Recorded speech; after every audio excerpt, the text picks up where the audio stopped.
a great difference to the lives of many New Zealanders. Thank you. I call Andrew Williams.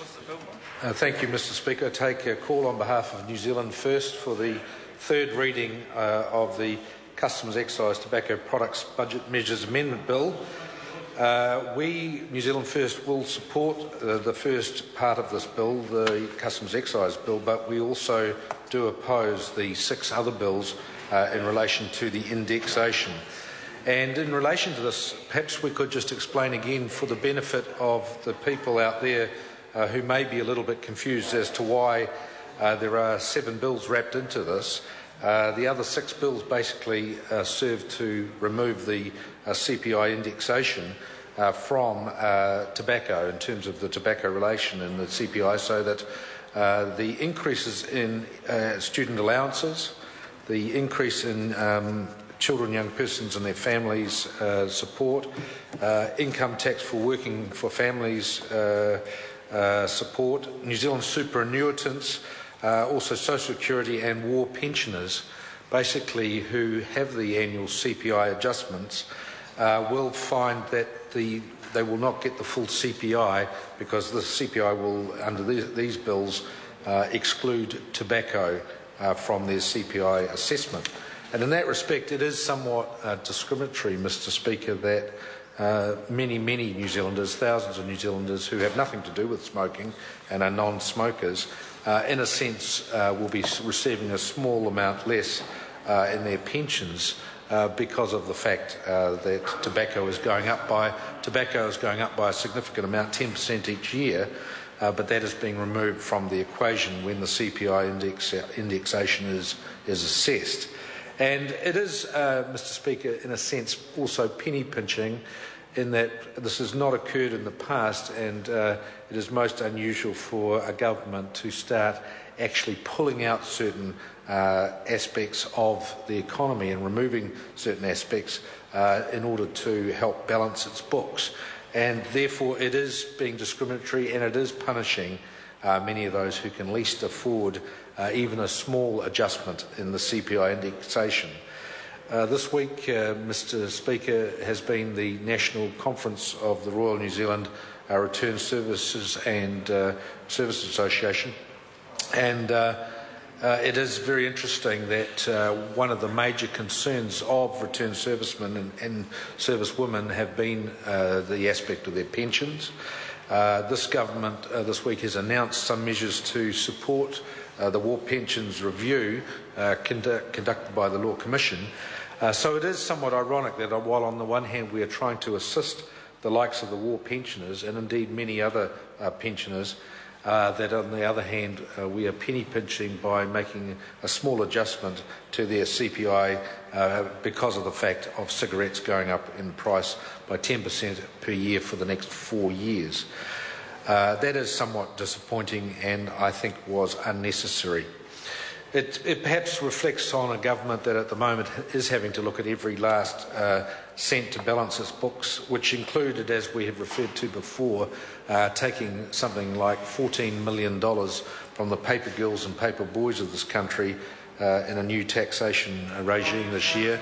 And again, it does get back to the whole concept of a Fagan budget, that when you start to actually attack those that are most at risk, and those who are most vulnerable and really can't stand up for themselves, such as the young children of this country, such as the pensioners, such as the war pensioners of this country, then it's a sad day. And perhaps, Mr Speaker, this would not have been necessary, and these penny-pinching measures would not have been necessary had the government not given the significant tax cuts to the very wealthy people in New Zealand 2 or 3 years ago, where several billions of dollars of taxes were returned to those who could certainly afford to pay their taxes, and as a result we're having to put up with these penny pinching policies now. And certainly the head of Telecom did not need a $5,000 a week reduction in his tax. The Prime Minister did not need a $1,000 per week reduction in his tax, and many other very wealthy New Zealanders did not require those. So in a sense, Mr. Speaker, I'm certainly somewhat disappointed in a country of New Zealand where we've been known as a country to be a world leader in our social welfare, where we've been a pioneer in providing a good, healthy social welfare state and supporting those in need and giving them a hand up, not just a hand out. But it is disappointing to see these 6 other aspects of this combined bill, which are just basically attacking those in need who least can afford it. But getting back onto the actual tobacco excise side of it, New Zealand First has supported the increase of the tobacco tax, but with reservations. And we've said in this House before that, again, we hope that the $528 million that is taken over the next 4 years with the annual 10% increase in the excise tax, we certainly hope that that $528 million is not just again put into the general big black hole, the big treasury coffers to try and balance the books. But in actual fact, this has been taken for the purpose of trying to reduce the levels of smoking and trying to help people with addictions and smoking, and certainly to also assist with our health aspects in terms of those affected by smoking. And in that respect, we have said in this House before, and we have put it to the national benches, that we certainly will be monitoring at New Zealand First to ensure that programs are followed through, and we certainly hope the Minister, Taria Naturia, will ensure that funding is put into the programs to support all those in need of support who are afflicted by smoking. And that includes education, and it includes resources to help with smoking cessation programs. It includes having innovative ideas to try and curtail the level of smoking. And it also means that we will have greater education, hopefully, out of some of this funding to stop young people getting into smoking in the first place. Mr. Speaker, we also want to ensure that there are other measures taken in terms of smoking, and it is interesting that there are still many areas within the smoking situation that are not being addressed, and it was raised by the Select Committee, such as the anomalies with duty-free cigarettes being so very cheap and encouraged for people to bring them in. And we heard stories of particularly some of the places such as the Pacific Islands and from Asia, where people are being encouraged to buy large volumes of cigarettes on arrival in New Zealand for family and friends.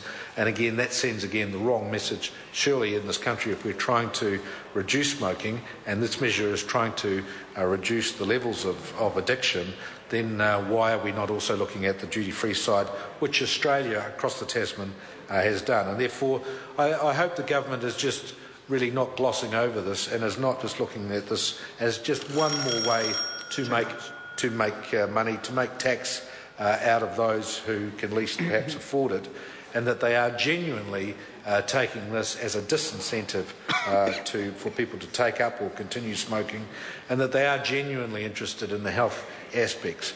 But we do have our doubts, and we do wonder whether the health aspects have at any stage taken any priority in all this, and whether in fact much of that $528 million will see the light of day in terms of positive things from some of those funds. So, Mr. Speaker, New Zealand First will support the first part of this bill, but will be voting against the other 6. I call John Hayes. Thank you, Mr. Speaker. It's been really an effort, because this bill has been directed at trying to